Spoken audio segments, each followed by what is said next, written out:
In this video, I want to give you a really powerful insight which will help you stay motivated all of the time. And the big mistake that I was making, that once I changed, it all just sort of fell into place. I just sort of understood myself. So you probably have things you want to do. You probably want consistency at the gym, and you sort of do very well for a couple of weeks. Maybe this was me. I'd go for a couple of months solidly, and then I just sort of fall off. And I just sort of pendulum between these two: consistency, like being in the zone, and then not, just sort of all just like stopping everything. And it had this kind of butterfly effect in everything else I was doing. It was like kind of blocking everything else I was doing.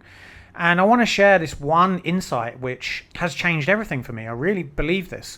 And I'm really excited to share this because, and I hope I articulate this well. So stick around in this video and bear with me while I try to explain this, because it is kind of confusing, but it's also very simple as well. Let's use the gym as an example. So the mistake I was making to stay consistent at the gym was I was using my negativity to motivate me. So I'd look in the mirror and be like, need to look better, need to look bigger, like whatever goes on in your mind. Like I look rough, like I don't look like I've got muscle, and this needs to change. I need to go to the gym. I need to go to the gym. So I would go and I would feel pain and I'd feel resistance to doing that. But the motivation was, no, I need to look good. So that was the motivation. And then what happens? You get to the gym, you feel pain, you push through, and then you start to look okay, right? So this is what happens. We look okay. And we think, okay, good enough. I've pushed really hard. I've been like consistently for like 5 or 6 weeks in a row. 6 out of 7 days I've been going. I've been having one rest day.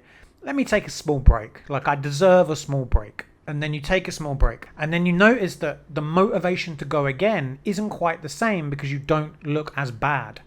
So you're like, okay, that's good enough. And then you go back to eating burgers, drinking beer. This is me anyway. Maybe you do this as well. Let's say you want to start a business. Okay, and you're using the motivation to change your life, right? You don't like your life. And you think, if I just have this like amazing online business, I'd generate 5K a month. So you're motivated to start this business, and you're motivated by the money. And fair enough, you're motivated by the money. You want to start making online money.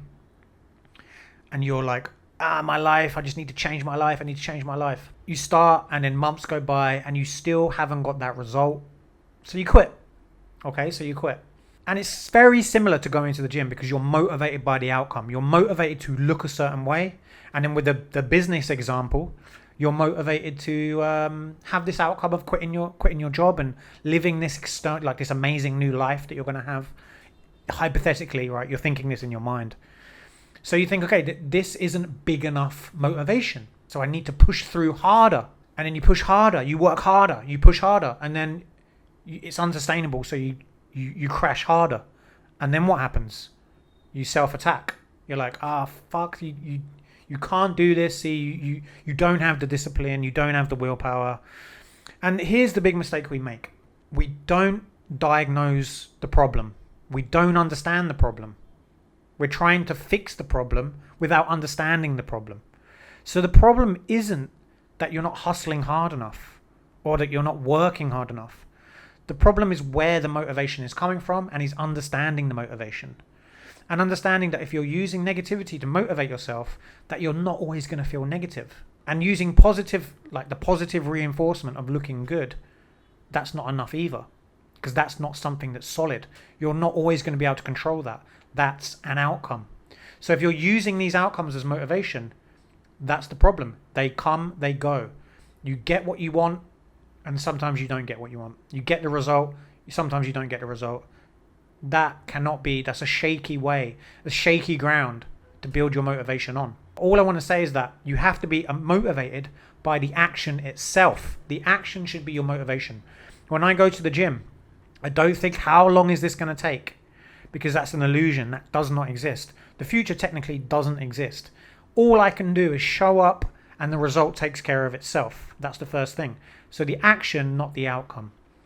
It's the same with everything. When you apply for a job, you cannot technically get the job. All you can do is apply, and then let's see if the universe gives you a job. You go to the job interview, you put on your best act, You answer all the questions, and then it's up to them if they give you the job. You can't force anybody. Same with going out and meeting women and dating. You cannot control outcomes. All you can do is show up, be yourself to the best of your ability, be confident to the best of your ability, and then let's see if it all works out. You can't force that woman. And it's the same with motivation. So what you have to understand is that the outcomes are not in your control. If you're motivated by outcome, eventually you'll burn out, you'll crash, you'll lose motivation. The second thing is to understand that where motivation is that you're always going to be motivated. You're either going to be motivated to not do something, or you're going to be motivated to do something. You're not just not motivated, and you're not lazy either. This is very important to understand. So when you understand the mechanism of the brain and you understand the mechanism of motivation, this becomes a lot easier, because what you realize is that it's not that you're not motivated, you're motivated to not do it. So what you have to do is take a step back. So the key, and I would say this is the last thing I want to say about in this video, and I'm going to sign off.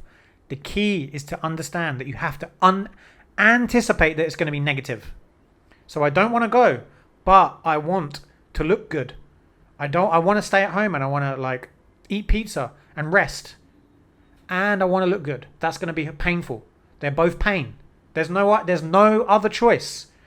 There's no choice. You have to accept there's going to be pain. That's the first thing to understand. You accept it by anticipating it. So it's not that people that do difficult things find it easier. They just know that it's going to suck, but do it anyway. So it just comes back to this classic Mike Tyson quote, which is self-discipline is doing hard things like you love them.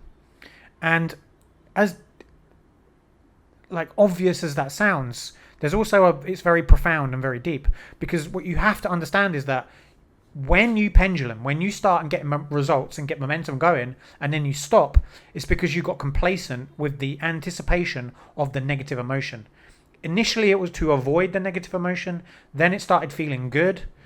But because you're not avoiding the negative emotion, there's no motivation, so you stop. You think, okay, easy, I can take a day off, but then you feel guilty. Then you don't want to feel that negative emotion again. Most of the time, especially with the gym, it's about this standard you're putting on yourself, this comparison, where you think you are, how good you think you should be, how much you think you should be able to lift for a guy anyway. You put too much pressure on yourself and then you sabotage, you just stop. So again, you have to anticipate the negative emotion. You have to anticipate that it's going to be difficult. I'm going to go to the gym tomorrow. I'm not going to want to go to the gym tomorrow. I'm probably going to be tired, but I'm going anyway. This is the mentality you have to have, and you commit and you go. And you don't put the pressure on it to be this outcome that you're going to achieve, but you just show up. And most of the time, if you just show up, it's probably going to work out if you consistently show up. But you have to drop the idea of consistency, because some days when you don't go, that's when you're going to self-attack. Just do what you can today. Focus on what you can do today, because that's all you can do. All you can do and all you can control is what you're doing now, and that's watching this video. So like, subscribe, comment, and see you in the next video.